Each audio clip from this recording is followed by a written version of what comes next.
I have many strange stories as I spent a lot of time out in the wilderness, often alone, but this one thing happened just a few months ago and it was absolutely crazy. I am typing with chills running throughout my entire body and goosebumps even thinking about it. So I like to camp at a lake in northern Arizona that is rather remote. My favourite spot is on a finger bluff, with cliffs on both sides, a lake, a creek, and lots of wildlife below me.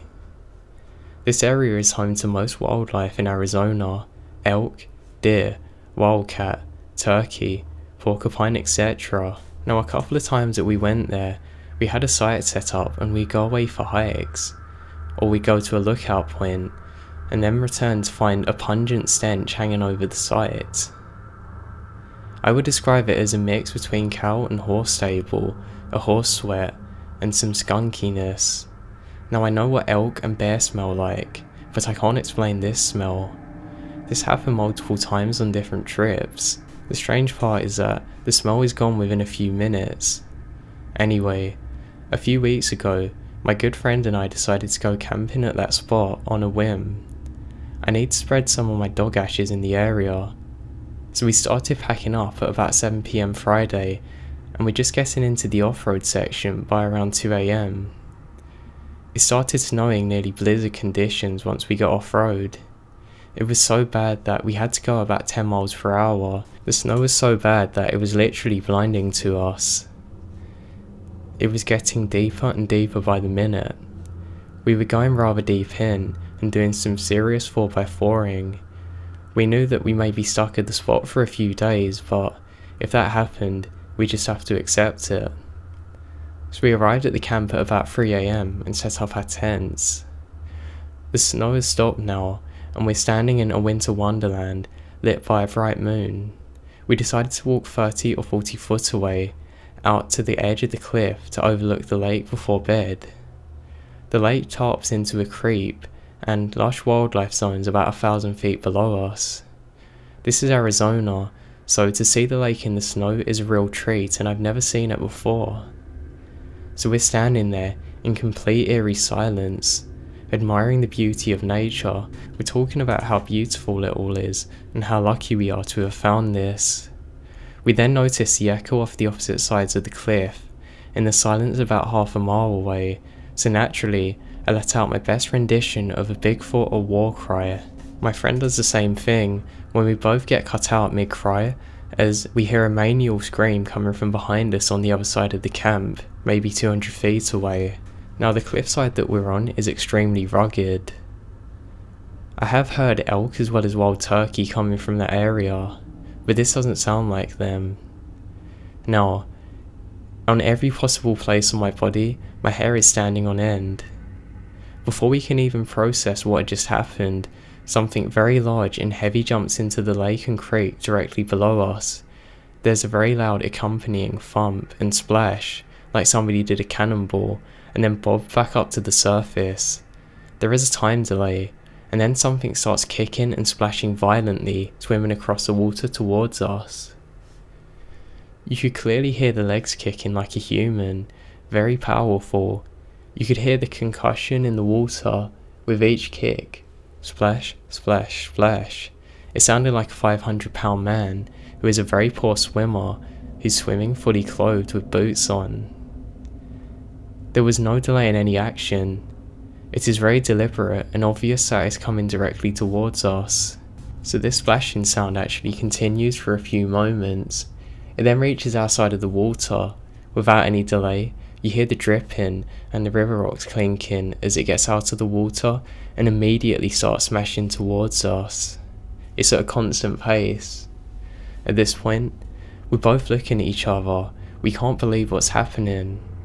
My friend already had his pistol holstered on his belt and was about to pull for it.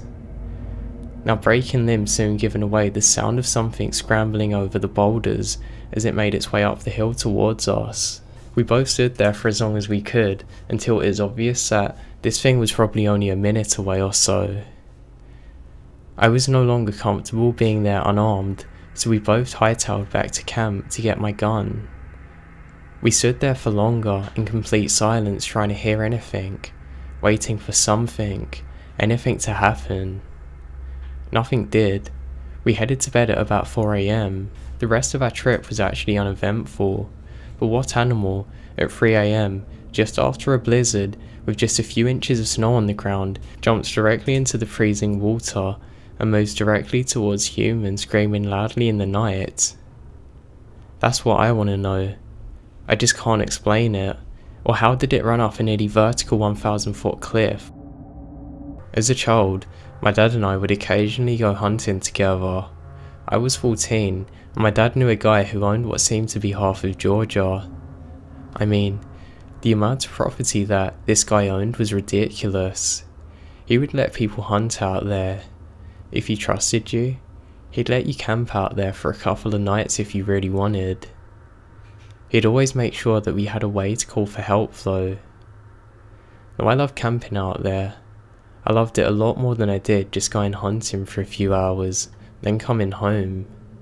I like the woodsman feel of living out in the woods. So we woke up early one morning and hiked into the woods. It was still dark when we get to our stand. We didn't see or hear anything, not even birds.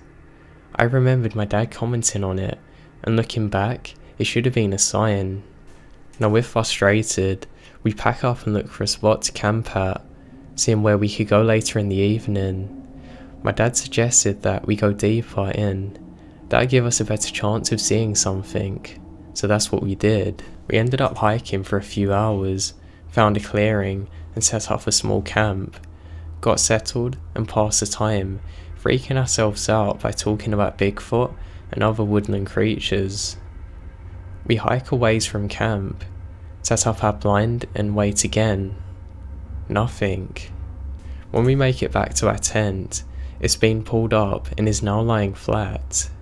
Not in a neat way, it's just kind of laying there.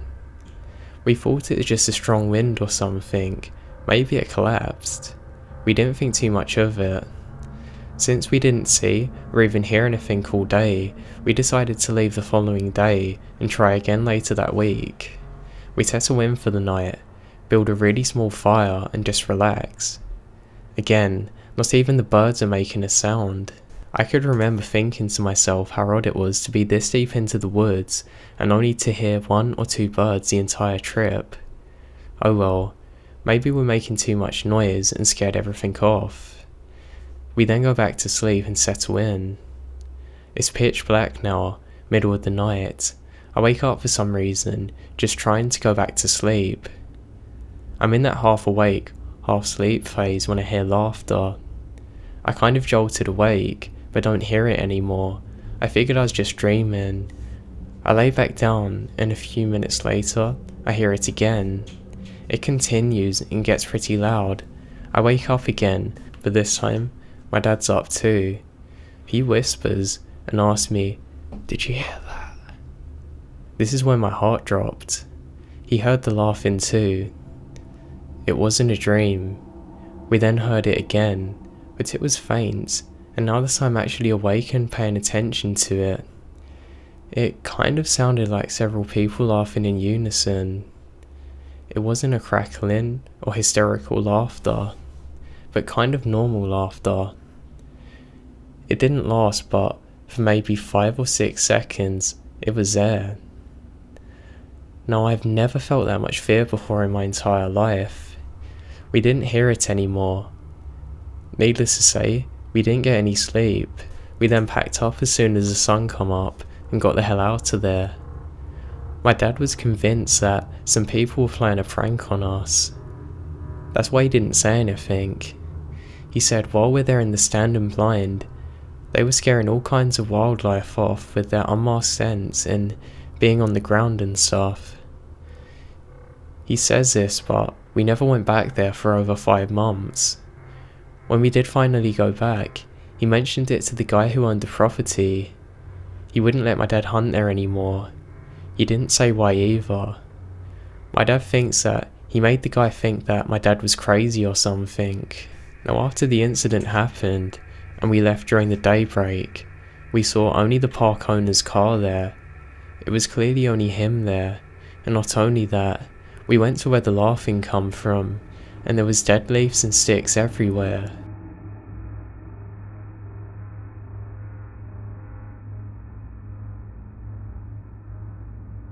I used to work as a field mechanic for natural gas engines powering compressors in the Eagle Ford Shale along the Mexican border.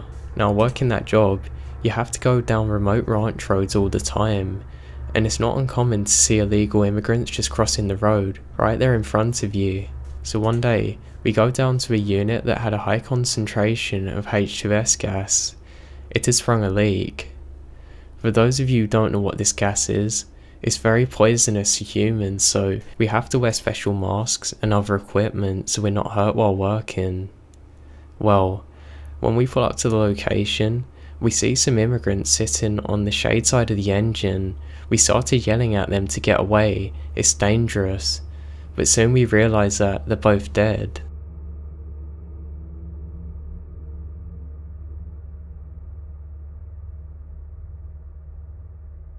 The summer after I graduated, I spent a month working with a non-profit that took inner city high school teenagers, aged between 15 and 17, backpacking in a national forest for a week at a time.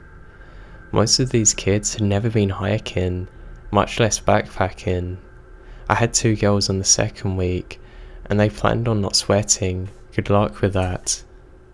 Now, going into our last week out, my partner and I are feeling great.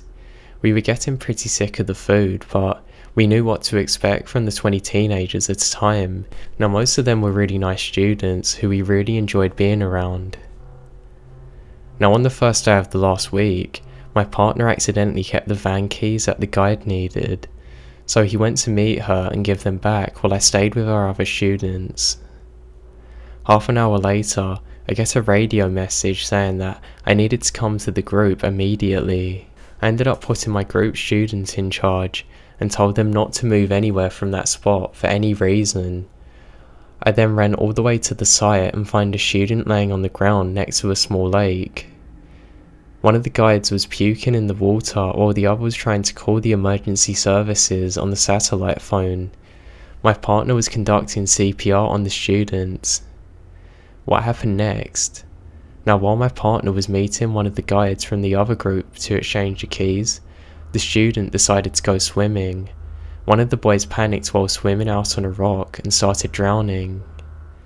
Their other guide, an EMT, swam out to save him, but the student was panicking so much that he started to climb on the guide and almost drowned him. The EMT had to swim away. Then another student, who was a certified lifeguard, tried to save him, but was also being pulled under and had to get away. By the time the lead guide returned, the student was drowning and completely submerged and no longer responding. The lead guide swam out to save him and pull him out from the lake, right when my partner ran back. He then heard screaming and shouting and knew there was a problem. He told the student to radio me. Now, right before I got there, his heart had recently resumed beating from the CPR and he started to breathe on his own. I monitored his breathing while talking to the emergency personnel. Once the emergency helicopter landed, I ran out to meet them and escorted them to my student. They hooked him up to an IV and carried him out. I ran back to my group and escorted them back to the bus pickup location without being able to tell them what had happened. They were understandably upset for having their trip cut short and having to sit in the same spot for 2 hours.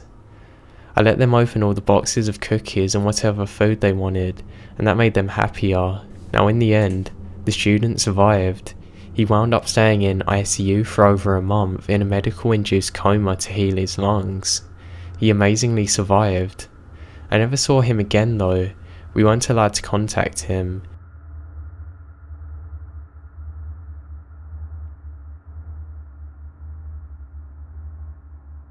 Four years ago, my brother, cousin, 2 friends and I are in BC, Canada hiking.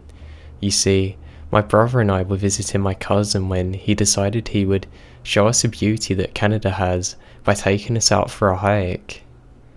His 2 friends just come along because they're experienced hunters. They decided to take us hiking off track because they knew the country pretty good. I had doubts about this, but felt reassured by the years of experience hunting and living in the area. Now anyway, we get to about 7 AM and all is good. We were halfway to our destination and we had already seen a moose. Now we saw some good looking birds and a rotting corpse of a deer. At one moment during the hike, I stopped to take a picture of a distant mountain when my cousin's friend Barry asked me where the others are. I said I didn't know, so we walk down a little bit further but don't see any sign of them. We start yelling and have no response. Barry and I decided to head back. It's about 6 PM at this point and we're completely lost. We have some water and some hot soup, and we're not starving but we're not exactly comfortable either. We're walking past some rocks when we see a truck slowly traversing a narrow track. We start legging it. We're soon noticed by the driver of the truck. He introduces himself as Thomas and offers us to be driven out of town. He's pretty nice to us, offers us some rabbit that he's just caught. During the drive though, when Barry and Thomas are talking about what rifles they like, I look through the rear view and notice in black a tarp that's covering something. I lean in closer and spy it, peeking out of it. I see a finger, a human finger with nail polish on it, poking right out at me. I slowly turn around and I must have been as pale as a moon because Barry looks at me and asks if I'm okay. Thomas slows the truck to a halt and before looking back at me and saying in the most serious tone you've heard, "You look like you've seen a body. Maybe we should stop." I said no, I'm fine, and instead we keep going. It's not long before he drops us off just outside of town and drives away. Barry asked me what I was doing back there and I started to explain what happened to him. Before calling my cousin at the payphone, we head to the police station to report Thomas.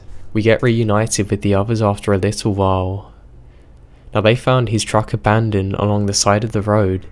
Neither Thomas or the body was found. They did find a fully loaded pistol under the driver's seat, meaning he could have murdered both of us. It still scares me thinking of that to this day. Creeps me out even more knowing that he never even got found.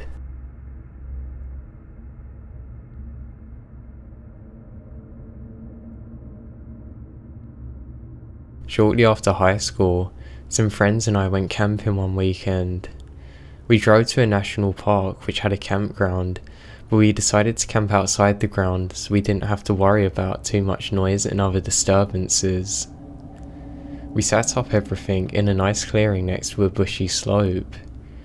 We get a fire going and the moon comes out. We crack open some beers. So far so good. It's around 10 PM. We suddenly hear the sound of people walking downhill through the bush towards our camp. This put all of us on guard, but we're not too concerned. It's a popular park and we figured that they must just be other campers making the most of this long weekend. So we all keep our eyes trained towards the sound, and soon enough, people arrive at the bottom of the slope. But they don't cross the tree line into the clearing, they just stop in a huddle, and it's hard to make out details. I think there's 6 of them, somewhat oddly all dressed in white, and the moonlight kind of glistens off them, giving an eerie glow. I can sense that my friends are feeling nervous as I am. My friend John tries to ease the tension. He calls out to the group in a friendly way saying, "Hey, how's it going?" They don't reply. John keeps calling out to them stuff like, "We're just here enjoying beers. It's a lovely night. What are you up to?" They don't reply. Eventually, one of the figures emerges from the tree line and walks towards us. He stops just beyond the light from our fire and stands there staring us down. John yells at him for a few seconds, but then gets nervous. The man cuts him off mid-sentence. "How long you been here?" "Nah, really, how long?" He says in a really low and slow voice, and it's hard to make out an accent, but he certainly doesn't sound friendly.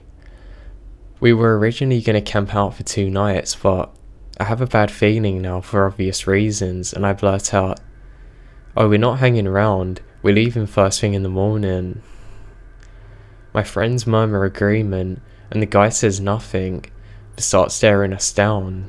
I'm now able to notice his clothes in more detail. As mentioned, they're all white, and the top was kind of loose, like plain baseball jersey, only made from thin cottonish material. This is odd. It's night and pretty cold. I can actually see the man's breath. He should be freezing, but whatever. He just keeps staring at me, and I can hear the other people from his group shuffling in their spot behind the tree line. The man finally speaks again. You leaving tomorrow? It's not a question. We all agree, panicky now. Yeah, we're all leaving tomorrow. Apparently satisfied, the man turns away and walks back to his group. He then makes his way back up the slope. They all do. My friends and I say very little until we can't hear this group anymore. Even if they're totally out of earshot, we speak in nervous whispers. What was all that about? Man, they're weird. We gotta try and chill, get some music going, get more beers. But we're all shaken up now, and what's more, we feel like we're being watched. We think the group must have parked up the slope somewhere, scouting us up. So much for a fun night of drinking. We're too wound up and end up crawling into our tents. That's where we spend the night, bunkered down, trying to hide from whatever was outside. We get up early and immediately leave. The whole time we're trekking back, we feel like we're being tailed. The sensation of being watched never leaves us. Once we're loaded into the car and on the road, we finally relax. Man, that was freaky last night.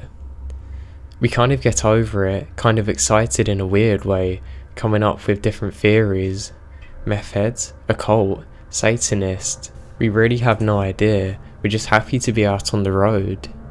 We then stop at the nearest park.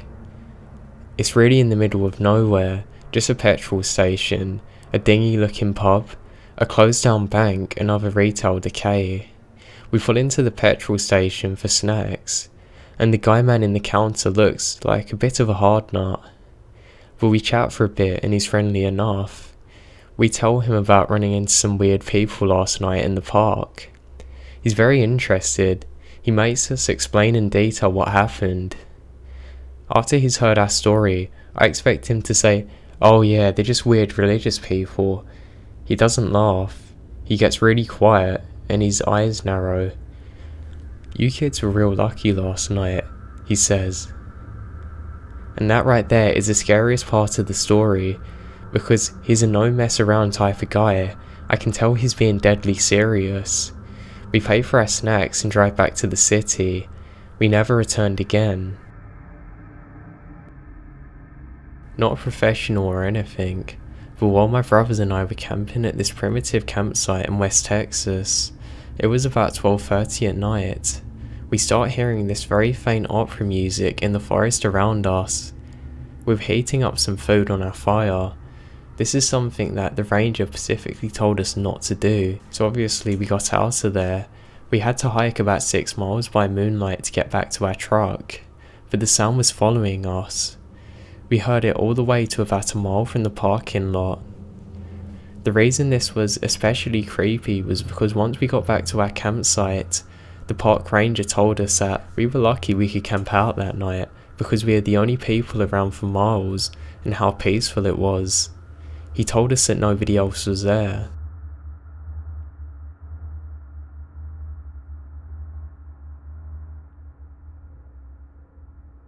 So in NC, there's a town that the army bought and used for training.